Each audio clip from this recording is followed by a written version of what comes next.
कस्तूरी कुंडल भसे मृग ढूंढे बन माही, ऐसे घट घट राम है दुनिया जानत नाही कबीरा, दुनिया जानत नाही। कस्तूरी कुंडल भसे मृग ढूंढे बन माही, ऐसे घट घट राम है दुनिया जानत नाही कबीरा, दुनिया जानत नाही।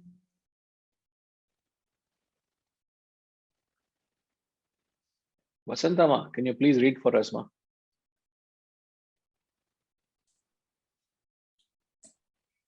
Hari Om. Hari Om. The fountain of bliss, the sweet fragrance of musk emanates from within, but the musk deer runs hither and thither in search of the odor. Similarly, man ignorantly seeks God externally, though dwelling within his own heart. So the Kabir ji is comparing the folly of the mistake of the deer, the musk deer. The musk deer is looking for the beautiful fragrance of the musk.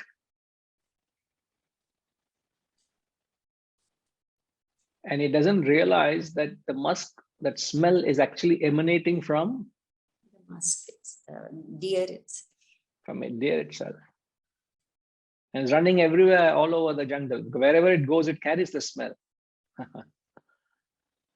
Similarly, oh man, ignorant man is seeking God externally while it is dwelling in its own heart. So beautiful, isn't it? But you read it very well, ma. It looks like it doesn't need explanation at all, you know. Thank you, ma. A beautiful analogy.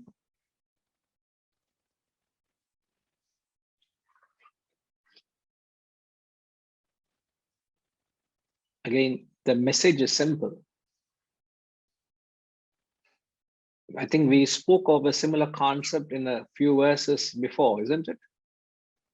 A few dohas before we did mention of it. Which was that?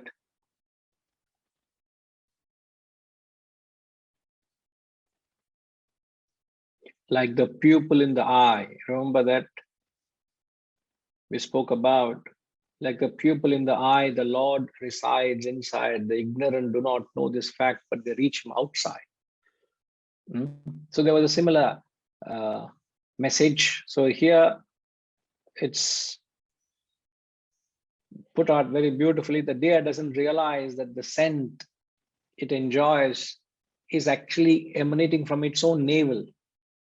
And it runs berserk searching for the same in the forest. The musk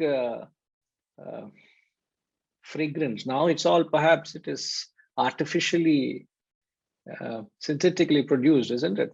But the original musk comes from the musk deer. And the demand for it has cause for its slaughter. And because you have to look for the organ which is there within to extract the musk oil, which gives you that fragrance. So it is our sheer demand that has caused for their sad decline. But in the absolute level, what we are searching for is God. In a relative level, what we are searching for every moment, every walk of the way is happiness. I'm just not expanding on it because we have already dealt in when we did the seventh doha in the order which we are following. Relatively, what you seek is happiness. Absolutely, what you seek is the God or Brahman. The common factor is happiness is not in the world out, nor is God in the world out there.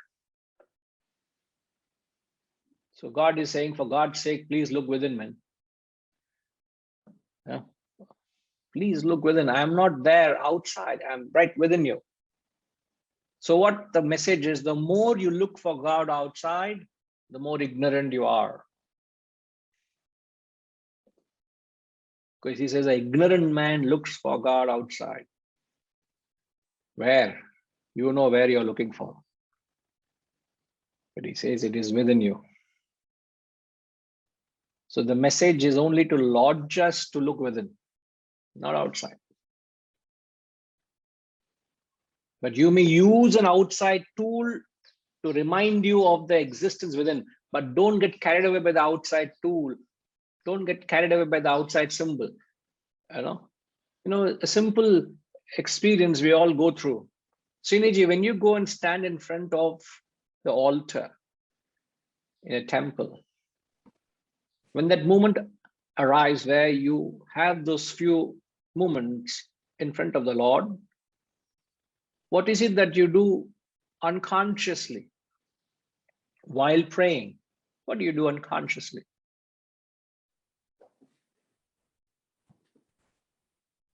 Pranam Guruji, I think unconsciously you close your eyes is one manifestation. Yeah. And what are you conveying through that exercise, you're conveying, or that practice? If I just take the line of the pupil itself, that you're conveying that the Lord is within yourself.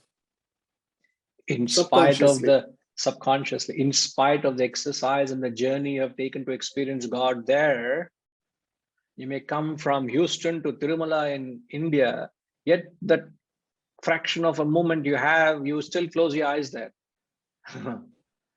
I would say you have spent so much time, money, energy, resources to capture the glimpse of the Lord for a few seconds, and even those few seconds you close your eyes.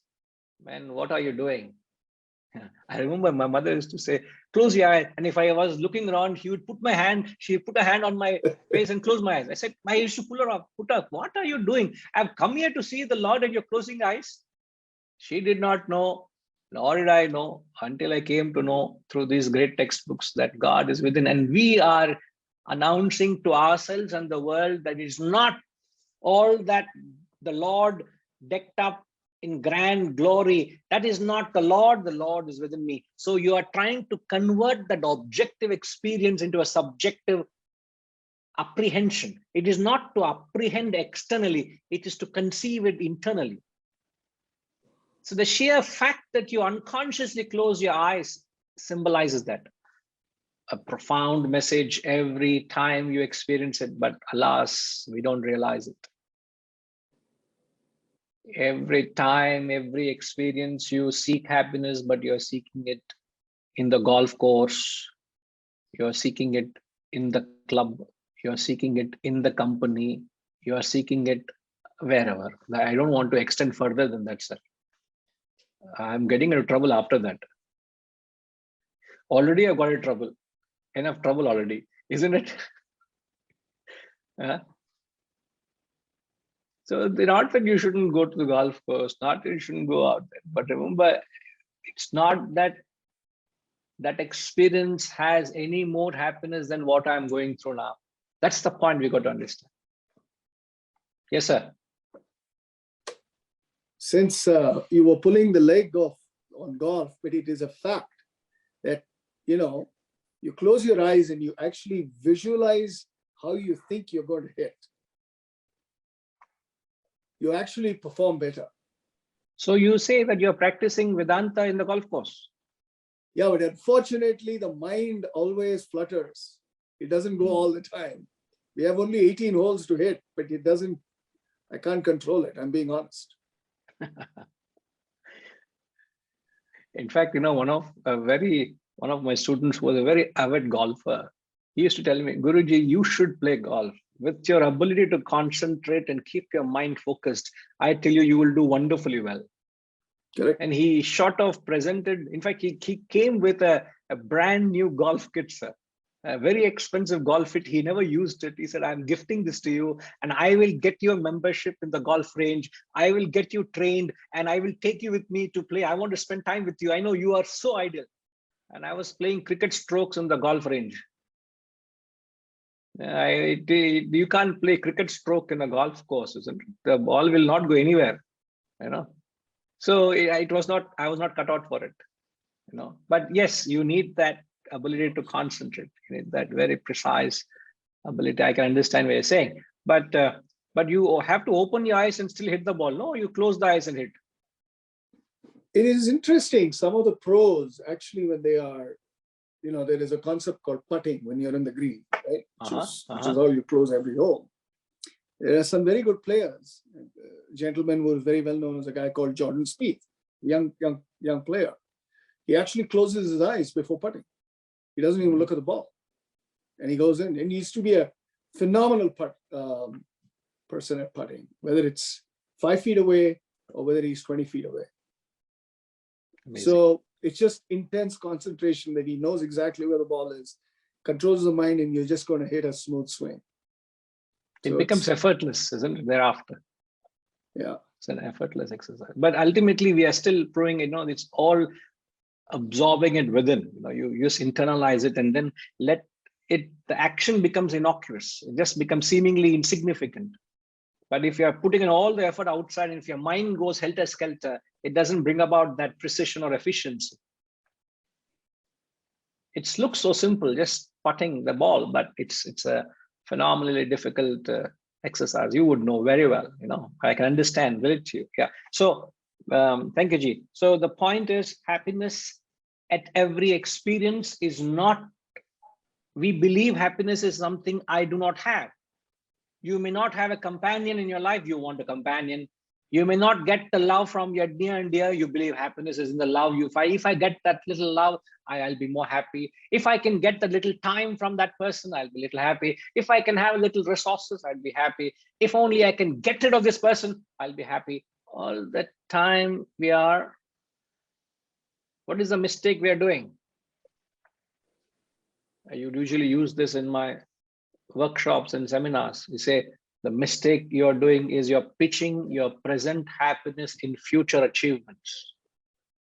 You should never, ever pitch your present happiness in future achievements. And if you do that, you'll always realize you are missed the happiness that you're seeking. So it is an art, Hirenji. It's an art to find happiness. It is really an art. And in order to find happiness and to experience it, to get that art right, my question is, what is a synonym for happiness?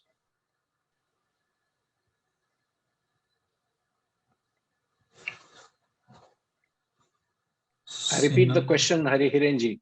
Yeah, I hear. Get to finding happiness is an art, and to get that art right, you must answer the question. The answer is in the synonym of happiness. The question is, what is a synonym for happiness? Philosophical. I don't want the thesaurus. Yeah, I don't want a thesaurus. I want philosophical synonym for happiness. Internalization kind of a thing? Internalization. All right. One more chance you get, sir. Not that you're wrong.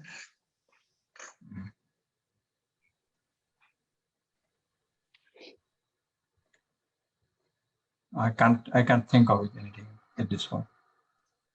All right, no problem, sir.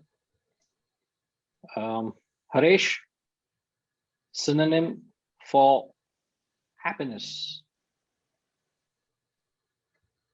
Hariam Guruji. Yeah. It's just within. It's always there. It's just within. It's always there. We just don't see it.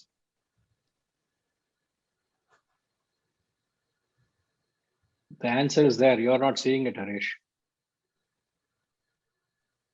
Not that you're wrong. I'm sorry. I'm just very, very. I do that with all my love to you. You know that. Of course, of course.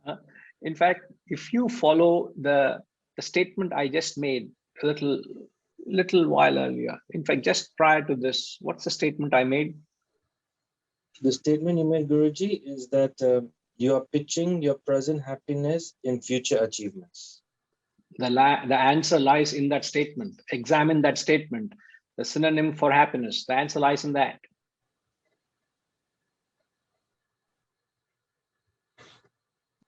Being in the present. Absolutely. Synonym for happiness is now. This moment, present. The mistake we make is we believe there is happiness in things and experiences you haven't experienced and you don't have, and you're pushing your present happiness into the future.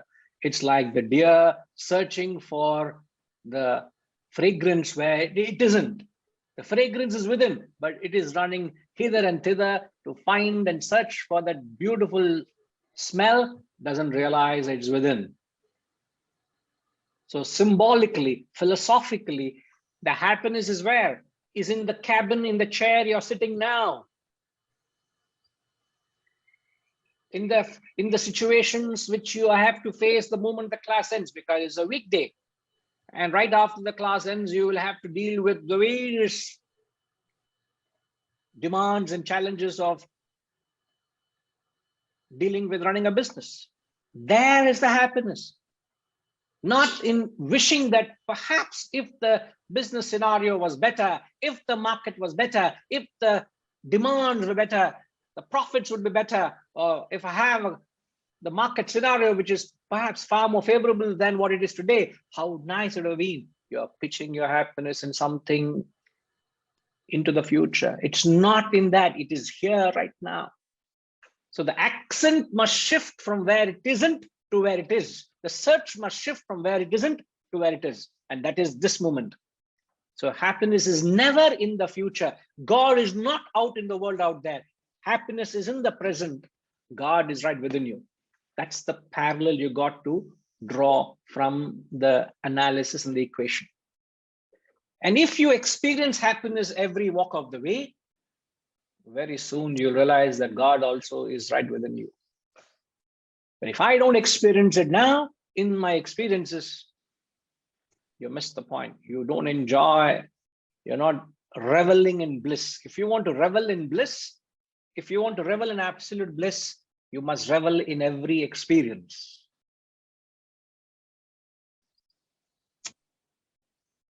This is the crux. So you have nothing to complain. You should have nothing to complain. All right. Are you okay, Harish? Yes, but I have one question, if I may ask.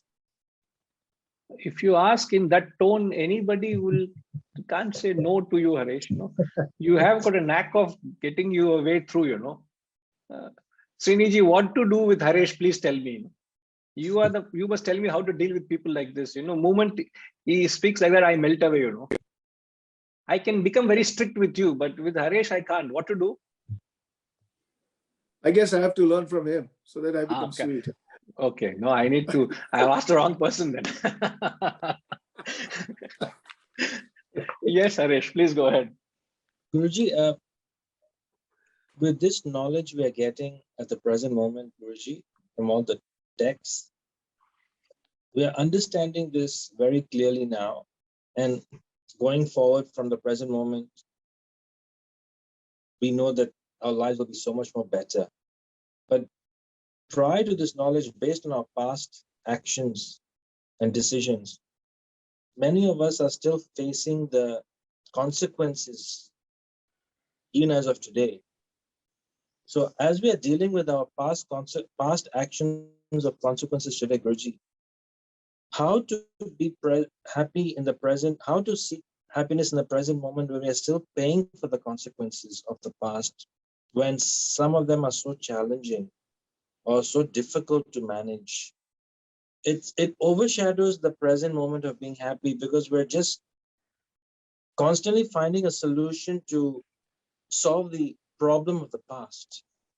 So this becomes a dilemma, Guruji, sometimes, even though I understand exactly where we're heading going forward with this teachings. It's just the past keeps cropping up because of our actions, and we're still dealing with the consequences today. So it's very hard to be in the present and find happiness in the present based on that at many times. Fabulous question. Fabulous question. It's a fantastic query you have. Because you're saying my past, just an example, I'm expanding, nothing personal here, just to understand you and be clear to the group, that if my past is so daunting and it is constantly dishing out the consequences of the past in the present, how can I undermine my past and enjoy the present? Is that what you're asking? Yes, Guruji, that's exactly correct. Considering the past is not in my favor. If it's in my Correct. favor, there's no question about it, because everything I do, it just multiplies, it just magnifies far more than what I've invested in. It's like, Yes. if my past is in my favor, there's no question. When my past is not in my favor, how do I enjoy the present moment? Correct. Two things, sir. You got to enjoy the action. You must understand action is not influenced by your past. Your past doesn't influence your ability to perform actions, because action is always independent. I hope you got that concept, Harish. Your ability to act is independent of your past. Yes. And always we are told, when you act renouncing the fruits of your action. That's the second point. Your ability to perform action is not influenced by the past. Secondly, when you perform action, renounce the fruit, means don't be result oriented.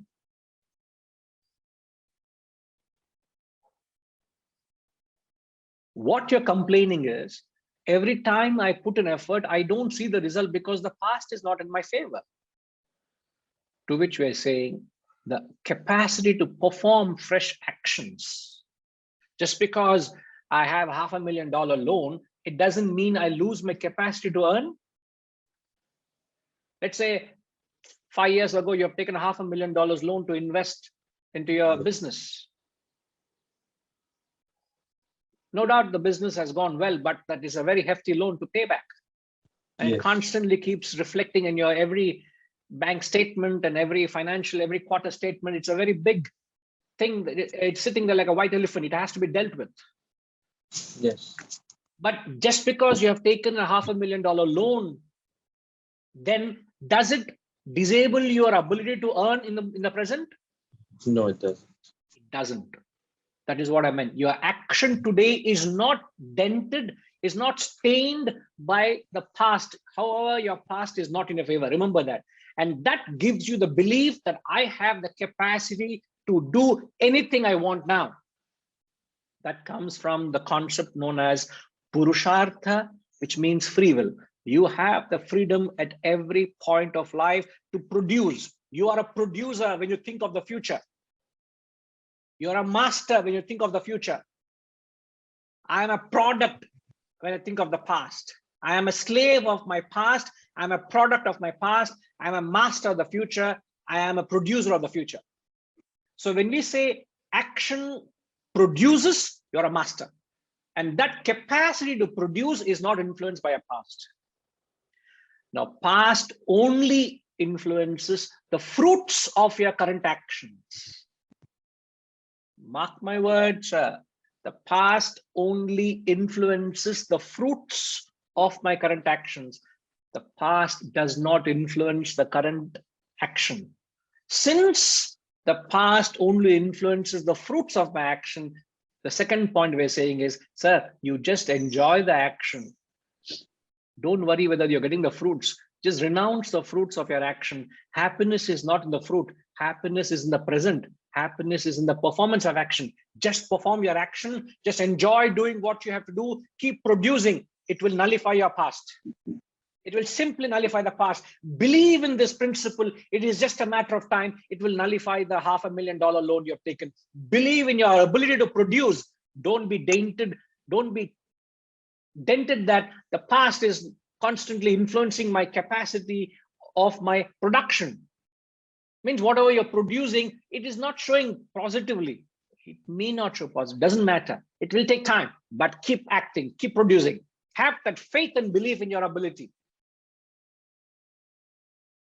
And don't be result oriented. What demoralizes you is you're being result oriented. It's like a person who is unhealthy. He makes a conscious decision to change his lifestyle, his eating habits. He wants to discipline his life and he wants to shed that fat, which is there all over, head to toe, this fat. He wants to shed them. Shed it. Now you can't. He started going to the gym. He starts following the regime and the diet restrictions. Every day he goes, he just started 1 week ago, and every day he'll go to that weighing scale and weigh himself and say, oh, have I lost any weight? Oh, I have not lost any weight. Am I doing the right thing? He becomes very demotivated because he has not lost any weight. If at all, yes, he has put on some weight. It will take a time for body to adapt to that change. And once you bring in that consistency to your regime and exercise, slowly but surely you will lose the weight. And you go back to the coach and say, coach, what is it? I'm not losing it. I'm putting on weight. Yes, don't worry. Don't worry. It'll happen. But as you do it consistently, you will lose it. I assure you. But don't worry. Don't keep going every day to the weighing scale and keep checking morning and evening. Demoralizing. Just keep putting the effort. Just slog it out. Sweat it out. You will lose weight. Believe in that ability to act. So you're fighting against the past, but don't have an anxiety. Like every time, every 1 month, you go to your guru and say, Guruji, have I spiritually evolved? How much have I evolved? Hey, every month you come to me and ask me, have I evolved? You want to become a Mahatma within 2 months or what? It will take a while, don't be anxious. You have to struggle. You have to, it's a lifetime's journey, and every 2 months, every month you come to me and ask, have I spiritually evolved? It doesn't happen overnight. So you must believe in your ability to produce and keep acting without worrying about the fruits, because the past only affects the fruits. The past doesn't affect the ability to produce. And you are a producer, sir. You're a master of your future. You are a product of the past or a slave of your past. I'm a pessimist when I look back. I'm an optimist when I look ahead.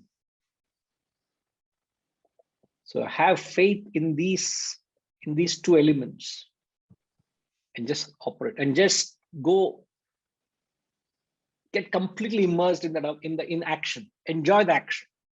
You will not worry whether you're getting rewards, whether you are being rewarded for your work, whether you're being appreciated, whether things are coming your way. Don't worry. Just keep acting. Your past has no significance in your life. It will have no significance. You are a creator. You create new things.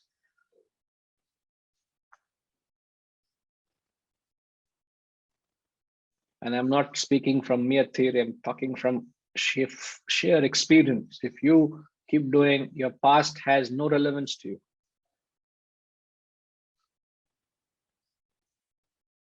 So far, so good. You follow what I'm saying? Yes, very clearly. Thank you so much. Right. I'll give an example, Harish, which we often use in the context. There is let's say a river is flowing downstream. Okay. The speed of the river is, let's say, 5 kilometers per hour. the speed of the motor is, okay, let's make it much simpler figures. The speed of the river flowing downstream is 2 kilometers per hour, the stream of water flowing down. The speed of the motor is 10 kilometers per hour, all right? Now, when I put the boat upstream, what is the speed of the boat? 10 kilometers. Harish, just follow the conversation. Harishji, simple mathematics. 8. What is the equation I've given you, sir? What is the speed of the river? 10. Sorry, 2. The speed of the river is 2 kilometers per hour downstream. The speed of the motor is? 10 upstream. No. The speed of the motor is 10 kilometers an hour. Now, what is the speed of the boat when it's upstream? 8. 8 kilometers an hour. Now, when the boat is downstream, what is the speed of the motor? Same. What is same? The motor is the same, 10, but the speed of the boat will become 12. Right. The speed of the motor is 10 kilometers an hour. The speed of the boat upstream becomes 8 kilometers an hour. The speed of the boat downstream becomes 12 kilometers an hour. Perfect. Thanks, Harishji. Sai, now I ask you, what is the speed of the river compared to here? In the explanation to Harish I gave, what is the speed of the river compared to? Speed of the river. It's the past, maybe. We are what you call in Telugu eduraita. Means your. Yes. The past karma, the past fruits is the speed of the river. Yeah. Now the speed of the motor is Your current ability to perform. Your current ability to perform. Excellent. Now, what is the connection between the speed of the river, which is your past, on the speed of the motor? You need to put some more effort to overcome that. Is there any effect of the river on the speed of the motor? No. It is No not. effect of the water on the motor, isn't it? Because we said the speed of the motor remained 10 kilometers per hour, whether upstream or downstream. Yes. Now, what is 8 kilometers per hour and 12 kilometers per hour? What is that? That's the result of the combination. Combination of what here? The motor speed and the river which we are. Not the speed of the motor. The speed of the motor is not affected. The effective speed of the boat. Yes. The motor is running at the same speed, but the boat is 8 or 12, Yes. right? Yes. Now, the question is, what is 8 or 12?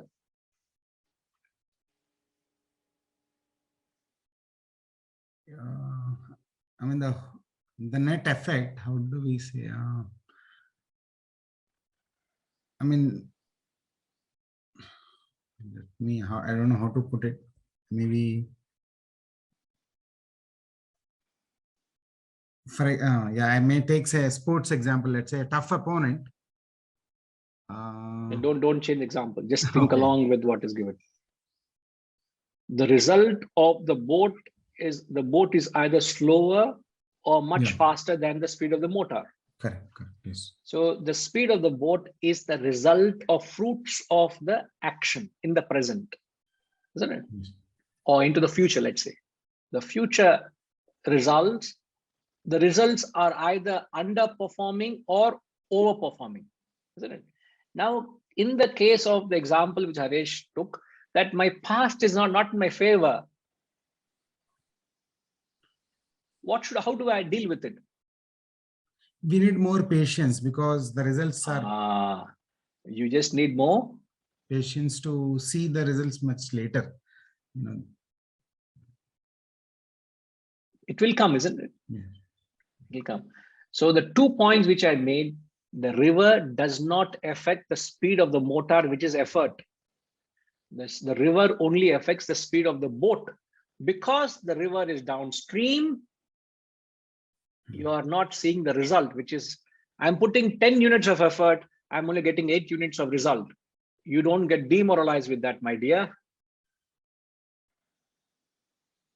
See, it doesn't influence, the river doesn't influence the speed of the motor. That's the important point we're making.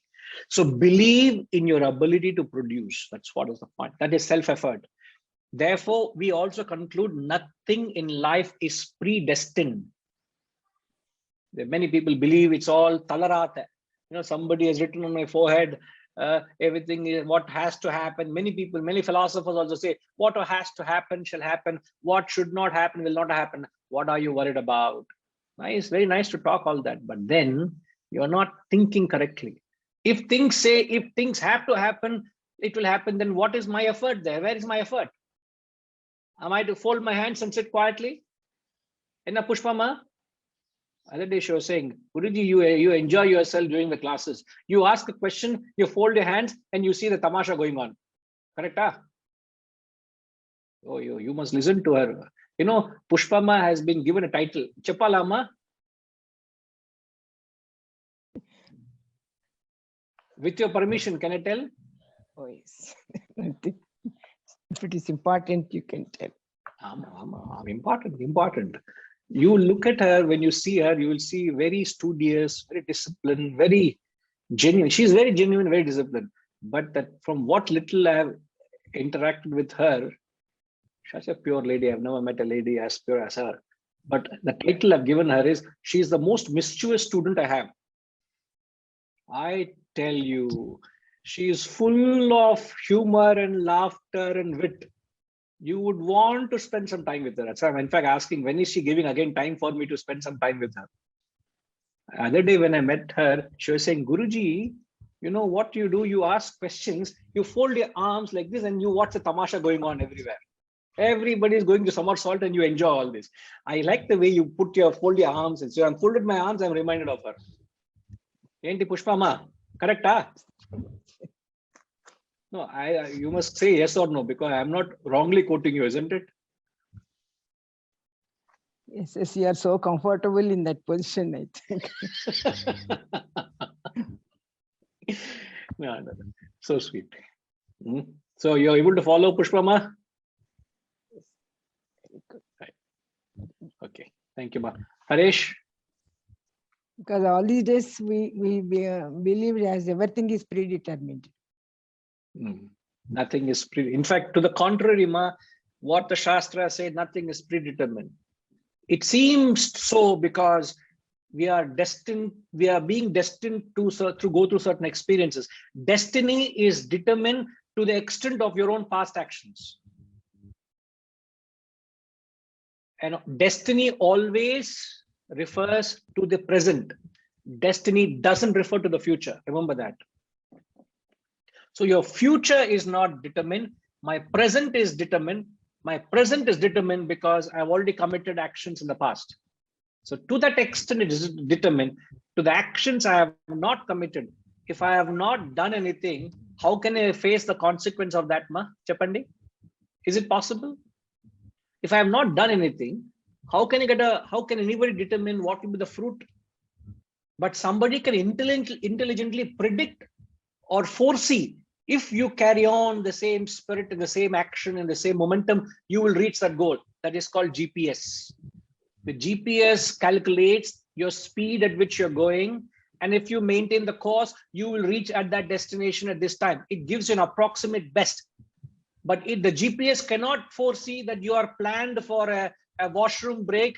And after that, after half an hour, you are planning for lunch break for 1 hour. The GPS cannot foresee that. If you do so, automatically their estimated time will shoot by 1.5 hours. You get it? So don't fall a prey to people who will predict your future. It's a weakness, Haresh. It's a weakness to be result oriented. And these are the people, the soothsayers, the palmists, and those who read the astrologers. They are the people who bank on the weakness of people who are interested in the future. Some are interested in future birth also. And they say, I will read your future birth. And nice, what is it? They get a nice paycheck from you. They are trying to bank on your ignorance and mislead you into something which you have a weakness for your future. Don't ever fall a prey to such people. Vedanta gives your future in your hands. Believe and be a producer and act with conviction and enjoy the process. Disregard the rest, sir. You may not get fruits, disregard it. I look back in 2017 when I started this foundation. After we came back, it was from ground zero. It was just a banner and me and my vision to conceive what I wanted to. And all I believed in my ability to produce. Just a handful, hardly a handful, only me and my hands were there. No handful was there. Me and myself. Literally, I used to come to the center and be with myself. And the first couple of years, hardly anybody knew about it. I never doubted my ability to produce. I knew what I could. Not that I've achieved anything great, but you are able to create something out of nothing. You should, that conviction. So you are able to foresee something even when things are not there. And that comes in that is GPS. If you have that belief and you keep marching, you know where I could, and I can actually envision myself what the whole organization would be 5 years, 10 years down the road. I can clearly say it. You may doubt it, but I don't doubt that divine providence and your sincere efforts. I can actually see a roadmap right ahead, what it would be. But that doesn't mean I should not put my effort. I have to put my effort. Are you with me, Harish? All okay? I think the example seals the 2 points I've made to the question. That the river doesn't affect the speed of the motor, it only affects the speed of the boat. Ramji, can you just summarize, sir? You are very good at it, sir. Hari Om, Guruji. Hari Om, sir. Yeah, the 2 points we made are that the ability to act is independent of the past. Okay, so that is the first point you said. And that is driven more out of free will. That is the first point. The second point is that act with the renunciation of fruits. So your current actions should be you should have renunciation of the fruits of the current actions. Means you continue to do your work, continue to do your dharma or whatever, and then don't expect anything. But over a period of time, it will give you the desired results. Okay, so this is the fundamental point. You demonstrated it or you illustrated it with the river and the boat, where the boat speed is the current action, the river flow is the past. No. The current action is Speed of the motor. Not the speed of the boat. I think There you is said a the speed of the boat. Speed of the sorry. boat, you said. No. Speed of motor is the current action. Speed of river is the result of past deeds. And the speed of your boat will depend on whatever A minus B or A plus B, depending on where you are located, upstream or downstream. So if the past actions are favorably affecting your current efforts, then you will get a speed. You will get what is in airlines, what is called as the headwind or tailwind. Yeah, headwind or tailwinds. Correct. So that's how you will be benefited, or you will be dragged back depending on your the results, consequence of your past actions. But it doesn't mean that you should give up your current speed of the motor. The motor must keep running. The motor must keep producing, and that producer of the future is dependent on the speed of the motor.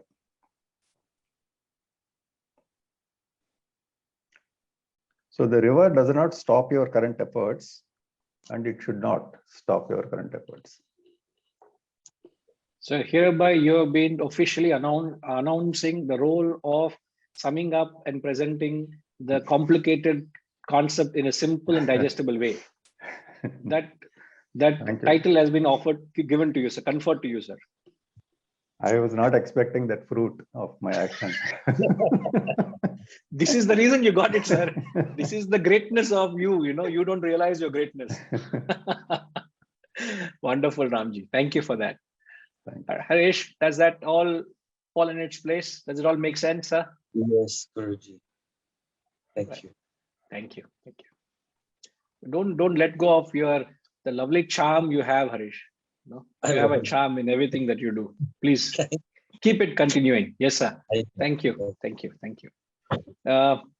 I'll take Hirenji's clarification or whatever you have to say, sir, please. I believe Seturamanji raised hand, so my apology to Setuji. No, I purposely jumped the queue. Oh, so it's okay. Okay, that's, thanks. My question is, I believe what exactly being discussed and summed up by Ramji, absolutely I believe in that, and it's very clear example. But there are certain things happen to me in my life where when you say don't believe in destiny or something like that, there is nothing called destiny, but it did happen with absolutely zero effort from me, no wishes of doing certain things, but it fell into place several times, by which I ended up in USA, which I never planned for in my life at a young age. And so how do you say that, I mean, I find it difficult to completely defy destiny. So I may be wrong, but I'm not getting explanation of that. How just walking by, I was working in a big oil company back in India and met somebody I knew, and he said that his hobby is to apply for immigration all over the world, different places. He doesn't want to go. I said, give me an application. So he gave me an American application. I applied for it. I got a call on a particular day where I was extremely busy. I lost the paper. I didn't have much interest. Few years later, I got married. I ended up in Calcutta. I saw an immigration office, consulate office of America, while walking on a street. I just walked in. They said, we called you several years back, you didn't come. And then he spent 30 minutes, came out, said, it is alive, give me the new address, then we'll call you. And it happens such that, although I was not interested, but it happened all these in sequences. Eventually, I landed here in US. And I'm glad probably, or I don't know, whatever. But so what do you call that? I didn't do anything for it. So what that is called is known as the parallelogram law of forces. In physics, there's something called as a parallelogram law of forces, which is called as a resultant of your efforts. Let's say there is a x-axis and y-axis, and there's an object is at O, and OA and OB at right angles. Let's say equivalent force is being acted on the object OA and OB. Can you tell me which direction the object will go? In neither directions, it will go. It will in the middle, yeah. At 45 degrees it goes. Yes. That 45-degree angle represents the resultant of the two forces acting on that one object. Now, Hirenji is the object where various actions and fruits of various actions were acting on him. There may not be no particular desire to draw him to United States at then, but the resultant was United States, which was in the direction you never intended. That is because of the resultant of all the forces acting on your personality. It's not, you're not your destiny. Remember, your destiny is not defined by one action. Your destiny is determined by the resultant of all your past actions. So you may not know what have I particularly done to deserve it, but you have got it because you deserve it. And the law which determines that is the resultant of your past actions. So I've just given an example by two forces. The object would not go in the direction where the force is acted upon. It goes in an independent direction. So that is not in your control. Okay. That is not in your control because you have so many forces that's acting upon. You have so many actions you are perpetrating, good, bad, indifferent. There are so many desires and thoughts that are compelling you to do many things. My question is, what happens to all of them? Those efforts and energies cannot go in vain, isn't it? It has to have a result. And that result is a resultant which you are surprised. Oh, I do not know what I have done to deserve this. I do not know why am I in this situation. You are not able to get clarity because you can't account for all the actions that you perform. But the law takes everything to account. Just because you have no account of it doesn't mean the law misses it. The law takes every action into account, every effect into account, and determines the resultant, which is your present. The present destiny is therefore the resultant of all your past actions. So don't ever forget that. It's example, your current bank balance is not determined by the last 2 transactions or the last transaction. It is determined by all the transactions you have gone through from the time you opened the bank account, which could be 20 years ago. They can trace back. There's a link, a chain reaction to every transaction you have performed or the bank has been assigned to perform, because you have given the right to them to say, yes, it will deduct certain interest, it will deduct certain banking charges, whatever it is. But there's a chain to your current bank balance today from the time, let's say 20 years ago, you opened account. You can trace back to every decimal. The account will justify that this is your bank balance, not because what you transacted yesterday, sir. It's because of all the chain transactions. Now, the current bank balance could be positive, could be negative, or could be 0. And that depends on all your bank transactions. Isn't it, sir? Yeah. So your resultant, the best way to understand resultant is the example of a bank balance. It's a resultant of all your past transactions, not last transaction. Yeah. Okay? Thank you. Right. Yes, Setuji?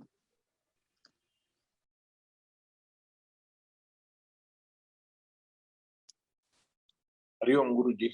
Yes, Hari Om. It was very revealing what you told. It was a big lesson. But I just want to make one observation. This predestined, which is everything is predestined, even told by some great masters. I have interpreted it. It really endorses whatever you have told all through. That predestined means what I interpreted and is whatever you have done in the past, you are what you are because of your past. Whatever you are going to be in future is because of all actions you will be doing now. So everything is predetermined by your past action. That is how I think even some enlightened masters have made that statement. It is in that fashion, and it really endorses what you are saying. Not that you cannot create destiny. You can create destiny, but you by good deeds only. So or whatever you pay. But I am interpreting it that way, and they just wanted to share it. Right, sir. Absolutely. Appreciate. Thank you. Yes, I will take your clarification. Guruji, one just clarification. In the example that you shared about the Wisdom Foundation, you still had the grand vision, right? You had a vision in mind. And so one has to have a vision in mind before taking the steps, right? So there still has to be some picture of where you would like to end up, maybe, but it's a long-term vision. The short-term may disturb the current actions, but still the long-term vision will give us some direction. So that's the only question I had.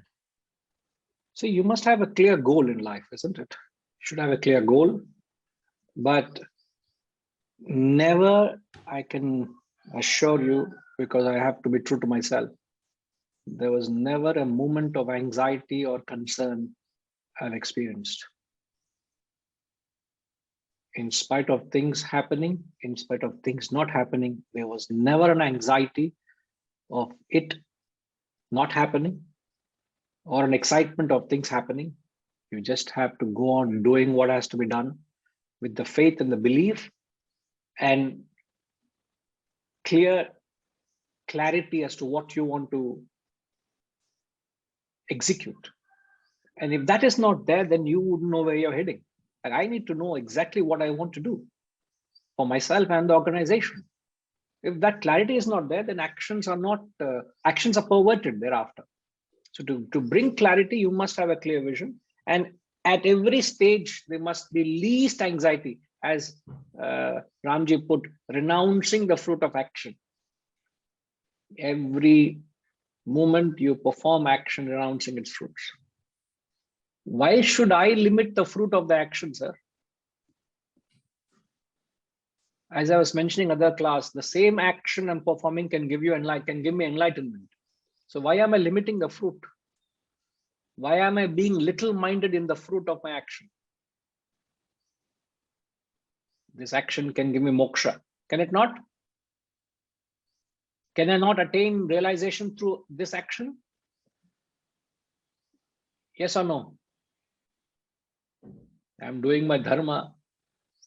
And if I do it selflessly, can it not be spiritually elevating? It can. So make your action divine by making it selfless.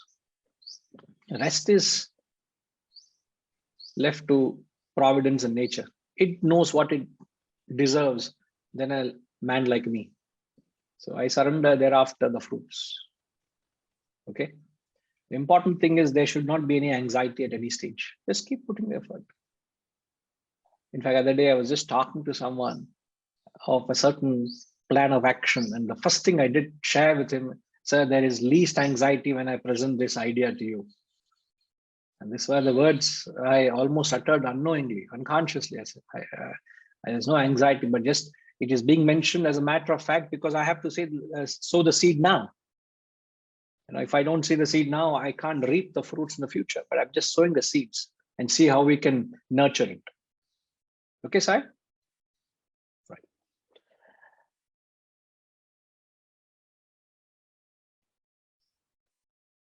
All of this is meant by what Kabir ji says, jo karenge, so bharenge. So this is how profound that whole concept is packed. Okay. Thank you, Harish, for the question. Right. Thank you. We'll come back. Om Purnamada Purnamidam Purnat Purnamudachyate Purnasya Purnamadaya Purnamevavashishyate. Om Shanti Shanti Shanti. Hari Om. Shri Guru Bhyo Namaha. Hari Om.